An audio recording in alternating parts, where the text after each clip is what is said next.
For more insight on the challenges in implementing the truce deal and the future of Gaza, let's speak now with Dr. Peter Layton, visiting fellow at the Griffith Asia Institute at Griffith University. Dr. Layton, thank you very much for your time.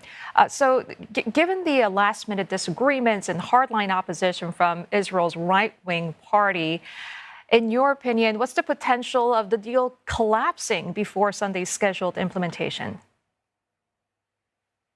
I think there's a reasonable chance of the first phase of the deal happening.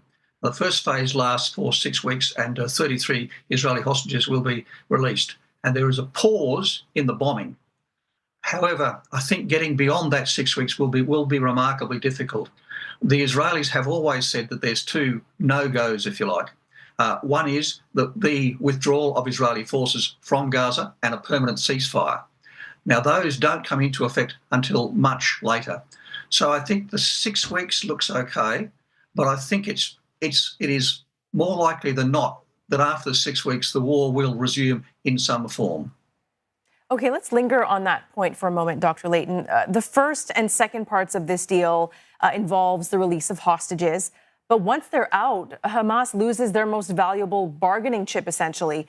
How likely is that part of Israel's strategy, to get the hostages out and then resume the offensive? Oh, certainly. That is Hamas's best bargaining strategy, if you like. But the negotiations, really, Israel holds all the cards, of course. Hamas and Gazans generally certainly want a ceasefire, whereas the Israelis can just simply keep on bombing. So Hamas is certainly playing for time, and they have been since October 2023. But it's still, but to get the last 66 hostages out, some of whom will be dead, will be very difficult, I think. As we've seen in the last 24 hours, the Israeli government is split on this, and the Israeli people are split on this. Really, most of Israel has been relatively callous towards the hostages over the last 15 months anyway. I'm not sure the Israeli public and the Israeli government as a whole are that concerned. They still want to keep the war going. They still want to destroy Hamas, of which they don't appear to be having terribly great success. They're killing individual people, but Hamas as an idea, Hamas as a movement seems to have survived. And of course, the Israeli far right wants Israeli forces and maybe Israeli settlers to be in Gaza long term. So the agreement looks very fragile right now, Dr. Layton. So if the deal does break down, what would be the consequences both for Israel and Hamas? Well, we would assume the consequences would be just as it is right now, today. That Gaza would be basically, as your graphic showed there, Gaza is basically destroyed. Now, the Israelis at the back of their mind have been hinting, and they've been doing more than hinting. They've been pushing that other countries such as Europe and the United States, Canada, etc., should take the Palestinian refugees out of Gaza. They've effectively made Gaza unlivable, as your figures showed there. So there is no future for the Palestinians in Gaza. So they'd all like them to leave, to be honest. Now, if they restart the war, that then makes it more and more difficult. The thing about the 6 weeks, say 6 weeks' time, while they might want to restart, at that point the Trump administration will be in power. And certainly a restart to the war will look bad, I think, from the American president's point of view. For varying reasons, I think that President Trump wants peace to appear to be in place.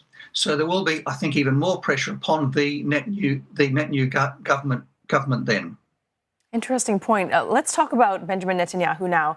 Israel's Minister for National Security, Itamar Ben-Gvir, he said he would resign if cabinet approves the deal. So if this ceasefire holds, Dr. Layton, what would it mean for Netanyahu's political future then? What are the internal party battles he's facing?